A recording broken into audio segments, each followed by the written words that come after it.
Well, welcome back again. This is going to be one of our shorter videos. In this video, we'll have a little discussion about the nucleus, which is sometimes called the control center of the cell. And our learning outcomes are pretty simple here. We need to learn the structure and functions of three main things contained inside the nucleus or a part of the nucleus. The structure and function of the nuclear envelope. It's a double membrane structure, and we'll take a look at that in just a minute. The nucleolus. Be careful with that name. Don't confuse it with nucleus. It's nucleolus. It's at the core of a nucleus, and it's got a special task. We'll get there in just a little bit. And finally, chromatin. This is what you probably most think of when you think of a nucleus, the DNA and some support structures around the DNA. So chromatin is DNA plus a little more stuff. So let's dive in and take a look at the nucleus. It is easily the largest structure inside the cell. Some books, some authors call it an organelle, some don't. It's kind of a matter of semantics here, and I probably am not going to be too picky about whether it's called an organelle or not. It does contain all of your genes, all of your DNA, and it's got all the instructions for making pretty much anything inside a cell. Certainly, it has the instructions for making all of the cell's proteins. It responds to signals that are brought to it from the outside and inside the cell. It decides how much protein is made and what kinds of protein are going to be made in any given cell. Most cells have one nucleus, and the term for that is uninucleate. There are, however, some cells in the body that have more than one nucleus. Skeletal muscle cells have more than one nucleus. Some bone-dissolving cells have more than one nucleus. Liver cells are multinucleate. And red blood cells, interestingly enough, have no nucleus. So we say they are anucleate. And there are three regions or structures we need to focus on as we go into the next few pages, so hang tight, we'll get there.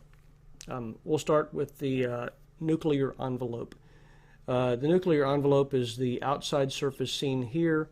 Notice it is a double membrane, and there are pores in the nuclear membrane that will let things in and out.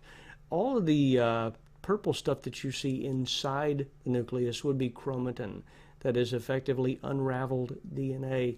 And in the center of this one, we have a dark blue structure that would be the nucleolus. We'll talk about what that does a little later on. And notice here that the nuclear membrane is continuous with or attached to the rough endoplasmic reticulum. The nuclear envelope is double membraned. It encloses the liquid interior of the nucleus called the nucleoplasm.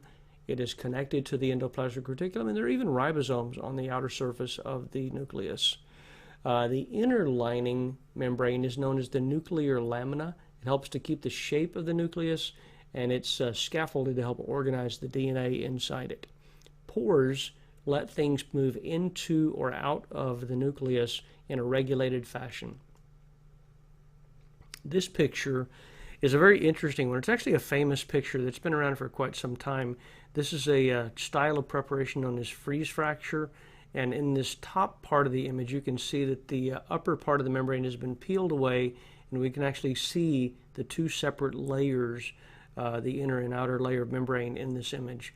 As we zoom in on the square that we see right here, with the detail in the middle picture, we see the openings of the nuclear pores. And this lower image shows the inner surface, or nuclear lamina, of the membrane that's supported by intermediate filaments, which we saw in again in a previous video.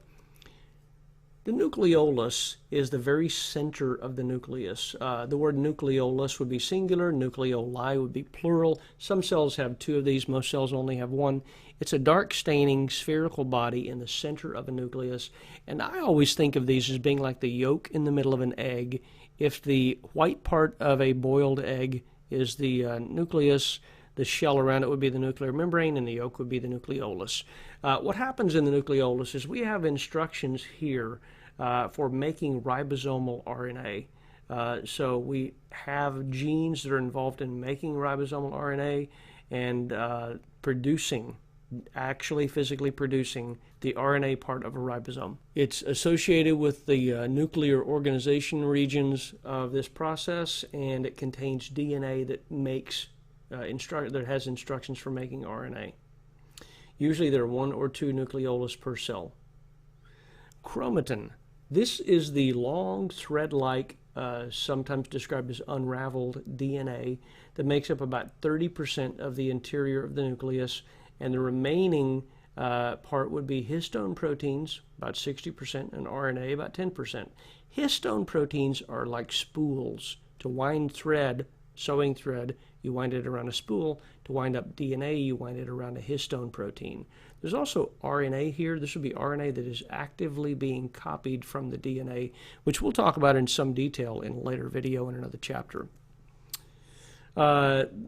So what we have going on here is we have long threads of DNA wrapped around storage spools, but unlike sewing thread, you don't wrap all of the DNA around one single spool.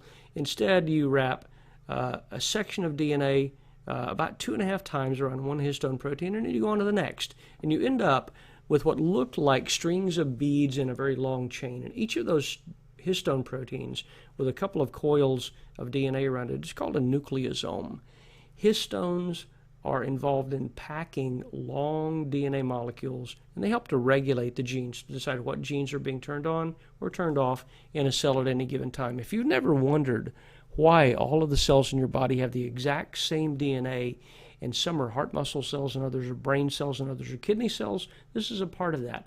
Those histone proteins are involved in packing up and putting away genes that are not currently needed. Cells ultimately have their DNA condensed into heavy bar-like bodies called chromosomes for easy packing when we're ready to divide. And this picture shows from the bottom up a fully condensed chromosome ready to be moved to one that is unraveling as we come farther up. And as we come a little farther up, we can see that we are wrapped around a histone protein about 2.5 times. And as we take the histone proteins off, we can actually now begin to see that twisted ladder shape that DNA is so famous for. So this is a nice little look from bottom to top or top to bottom at chromatin, and ultimately at the bottom of the page, the structure of a chromosome. That finishes this video. It told you it would be a short one. Thank you for your time, and I will see you next time around.